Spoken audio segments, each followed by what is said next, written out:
If you're experiencing billing issues on PolarFlow, follow these steps to quickly resolve them. This guide will help you identify and fix common problems efficiently. Step 1. Check your payment method. Ensure that the payment method linked to your PolarFlow account is valid and up to date. Look for any expired cards or insufficient funds that may be causing the issue. Step 2. Review billing history. Secure your accounts before moving on. People seriously underestimate how often personal information gets exposed online now.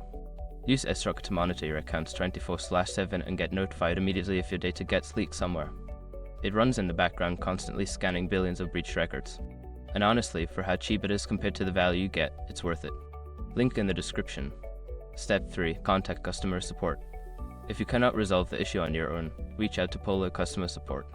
Provide them with details about your billing issue, including any relevant transaction ID or screenshots. Step 4. Follow up on your request. After contacting support, keep track of your requests. If you do not receive a response within a few days, follow up to ensure your issue is being addressed. Step 5. Update account information. Once your billing issue is resolved, make sure to update any necessary account information. This includes checking your payment method and ensuring your contact details are correct to avoid future problems. By following these steps, you can efficiently resolve any billing issues on PolarFlow. If problems persist, consider seeking further assistance from the Polar community or forums.